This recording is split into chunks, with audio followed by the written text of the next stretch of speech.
ಓಂ ಶಾಂತಿ. ದಿನಾಂಕ ಆಗಿದೆ 12/5/2026.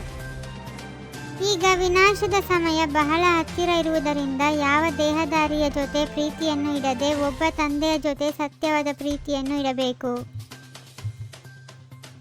ತಂದೆಯ ಜೊತೆ ಸತ್ಯವಾದ ಪ್ರೀತಿ ಇರುವ ಮಕ್ಕಳ ಬುದ್ಧಿ ಯಾವುದೇ ದೇಹದಾರಿಯ ಕಡೆ ಹೋಗಲು ಸಾಧ್ಯವಿಲ್ಲ. ವಿಜಯಿಗಳಾಗುವುದೆಂದರೆ ಸತ್ಯಯುಗದ ಮಹಾರಾಜ ಮಹಾರಾಣಿಯಾಗುವುದು. ಪ್ರೀತಿ ಬುದ್ಧಿಯವರು ಸದಾ ತಂದೆಯ ಜೊತೆ ಸತ್ಯವಾಗಿರುತ್ತಾರೆ. ವಿನಾಶ ಕಾಲದಲ್ಲಿ ತಂದೆಯ ಜೊತೆ ಪ್ರೀತಿ ಇರುವವರೇ ವಿಜಯವನ್ನು ಪಡೆಯುತ್ತಾರೆ, ಅರ್ಥಾತ್ ಸತ್ಯಯುಗದ ಮಾಲೀಕರಾಗುತ್ತಾರೆ. ನೀವು ಯಾವಾಗ ಪ್ರದರ್ಶನಿಗಳನ್ನು ಇಡುತ್ತೀರೆಂದರೆ ಮೊಟ್ಟ ಮೊದಲು ಗೀತಾ ಪಾಠಶಾಲೆಯವರನ್ನು ನಿಮಂತ್ರಣ ಕೊಟ್ಟು ಕರೆಯಬೇಕು.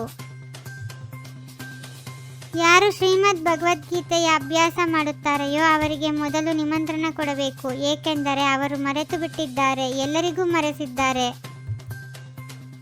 ಪರಮಾತ್ಮನನ್ನು ಸರ್ವವ್ಯಾಪಿ ಎನ್ನುವುದು ಅಸತ್ಯವಾಗಿದೆ. ಇವೆಲ್ಲವೂ ವಿನಾಶ ಹೊಂದುತ್ತವೆ ಮತ್ತು ಕಲ್ಪಕಲ್ಪ ಹೀಗೆಯೇ ಆಗುತ್ತದೆ.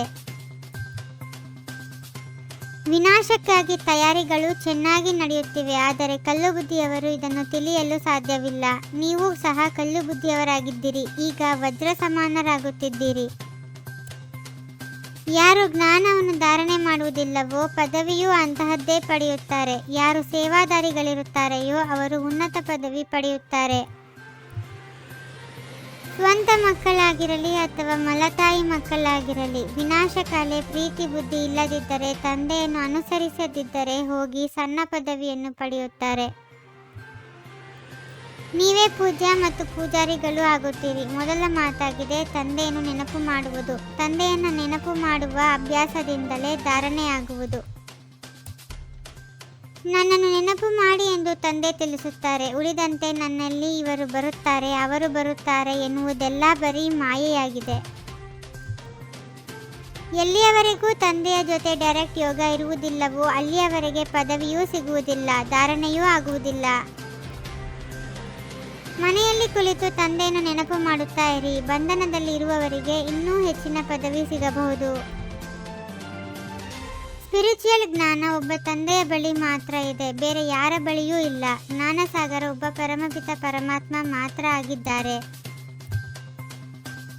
ಇನ್ನೂ ಸ್ವಲ್ಪ ದಿನಗಳು ಮಾತ್ರ ಬಾಕಿ ಉಳಿದಿವೆ. ನಾವು ತಂದೆಯಿಂದ ವಿಶ್ವದ ರಾಜ್ಯ ಭಾಗ್ಯವನ್ನು ತೆಗೆದುಕೊಳ್ಳುತ್ತಿದ್ದೇವೆ. ಈ ರೀತಿ ನೆನಪು ಮಾಡಿದರೂ ಸಹ ಖುಷಿಯ ನಶೆ ಏರುತ್ತದೆ. ತಂದೆಯಿಂದ ಆಸ್ತಿಯನ್ನು ಪಡೆಯಬೇಕಾದರೆ ಮನಸ ವಾಚ ಕರ್ಮನ ಸೇವೆಯನ್ನು ಮಾಡಬೇಕು. ಈ ಸೇವೆಯಲ್ಲಿಯೇ ಈ ಅಂತಿಮ ಜನ್ಮವನ್ನು ಕಳೆಯಬೇಕು. ಅಮೃತ ವೇಳೆ ಏಕಾಂತದಲ್ಲಿ ಕುಳಿತು ತಂದೆಯನ್ನು ಪ್ರೀತಿಯಿಂದ ನೆನಪು ಮಾಡಬೇಕು. ಪ್ರಾಪಂಚಿಕ ಮಾತುಗಳನ್ನು ಬಿಟ್ಟು ಈಶ್ವರ್ಯ ಸೇವೆಯಲ್ಲಿ ತೊಡಗಬೇಕು. ತಂದೆಯ ಜೊತೆ ಸತ್ಯವಾದ ಹೃದಯವನ್ನು ಇಡಬೇಕು. ಪರಸ್ಪರದಲ್ಲಿ ಒಬ್ಬರಿಗೊಬ್ಬರು ಪ್ರಿಯತಮ ಪ್ರಿಯತಮೆಯರಾಗಬಾರದು. ಯಾವುದೇ ದೇಹದಾರಿಯ ಜೊತೆ ಪ್ರೀತಿ ಇಡಬೇಡಿ. ಸರ್ವಶಕ್ತಿಗಳ ಸಂಪತ್ತಿನಿಂದ ಸಂಪನ್ನರಾಗಿದ್ದು ದಾತರಾಗುವಂತಹ ವಿಧಾತ ವರದಾತ ಭವ. ಯಾವ ಮಕ್ಕಳು ಸರ್ವಶಕ್ತಿಗಳ ಸಂಪತ್ತಿವಂತರಾಗಿದ್ದಾರೆಯೋ ಅವರೇ ಸಂಪನ್ನ ಹಾಗೂ ಸಂಪೂರ್ಣ ಸ್ಥಿತಿಯ ಸಮೀಪತೆಯ ಅನುಭವ ಮಾಡುತ್ತಾರೆ. ಪ್ರತಿಯೊಂದು ಆತ್ಮನಿಗೆ ಏನಾದರೊಂದು ಪ್ರಾಪ್ತಿ ಮಾಡಿಸುವವರ ವಚನವೇ ಸತ್ಯ ವಚನವಾಗಿದೆ. ಓಂ ಶಾಂತಿ.